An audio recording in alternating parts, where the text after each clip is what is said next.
Studi students. This is Mrs. Thuringer, and I'm here to read to you this book called Last Stop on Market Street. It is written by Matt de la Pena, and the pictures are by Christian Robinson.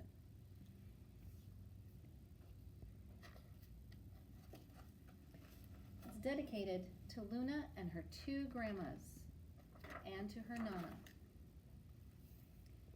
CJ pushed through the church doors, skipped down the steps. The outside air smelled like freedom, but it also smelled like rain, which freckled CJ's shirt and dripped down his nose. He ducked under his Nana's umbrella, saying, "How come we gotta wait for the bus in all this wet?" "Trees get thirsty too," his Nana told him. "Don't you see that big one drinking through a straw?" CJ looked for a long time, but never saw a straw.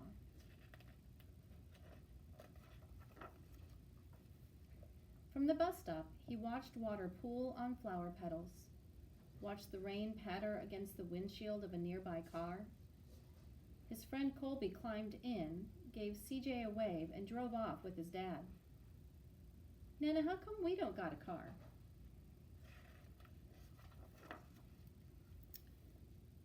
"Boy, what do we need a car for? We got a bus that breathes fire and old Mr. Dennis, who always has a trick for you." The bus creaked to a stop in front of them. It sighed and sagged, and the doors swung open.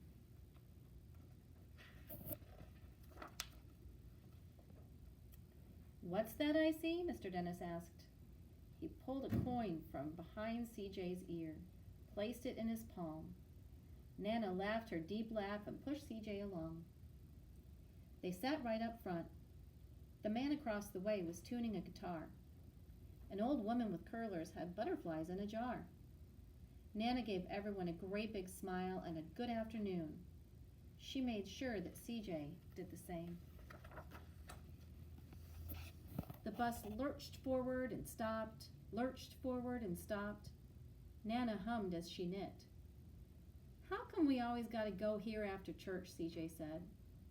"Miguel and Colby never have to go nowhere." "I feel sorry for those boys," she told him. "They'll never get a chance to meet Bobo or the Sunglass Man. And I hear Trixie got herself a brand new hat." CJ stared out the window, feeling sorry for himself. He watched cars zip by on either side, watched a group of boys hop curbs on bikes. A man climbed aboard with a spotted dog. CJ gave up his seat. "How come that man can't see?" "Boy, what do you know about seeing?" Nana told him. "Some people watch the world with their ears." "That's a fact. Their noses, too," the man said, sniffing at the air. "That's a mighty fine perfume you're wearing today, ma'am." Nana squeezed the man's hand and laughed her deep laugh. Two older boys got on next. CJ watched as they moved on by and stood in back. "Sure wish I had one of those," he said. Nana set down her knitting. "What for? You got the real live thing sitting across from you. Why don't you ask the man if he'll play us a song?" CJ didn't have to. The guitar player was already plucking strings and beginning to sing. "To feel the magic of music," the blind man whispered, "I like to close my eyes." Nana closed hers too. So did CJ and the spotted dog. And in the darkness, the rhythm lifted CJ out of the bus, out of the busy city. He saw sunset colors swirling over crashing waves, saw a family of hawks slicing through the sky, saw the old woman's butterflies dancing free in the light of the moon. CJ's chest grew full, and he was lost in the sound, and the sound gave him the feeling of magic. The song ended, and CJ opened his eyes. Everyone on the bus clapped, and even the boys in the back.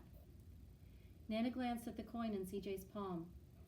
CJ dropped it into the man's hat. "Last stop on Market Street," Mr. Dennis called. CJ looked around as he stepped off the bus. Crumbling sidewalks and broken down doors, graffiti-tagged windows and boarded-up stores. He reached for his Nana's hand. How come it's always so dirty over here? She smiled and pointed to the sky. Sometimes when you're surrounded by dirt, CJ, you're a better witness for what's beautiful. CJ saw the perfect rainbow arcing over the soup kitchen. He wondered how his Nana always found beautiful where he never ever thought to look for it. He looked all around them again, at the bus rounding the corner out of sight, and the broken street lamps still lit up bright, and the stray cat shadows moving across the wall.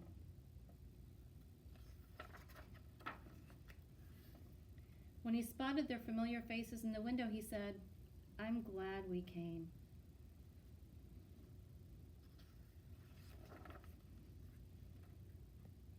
He thought his Nana might laugh her deep laugh, but she didn't.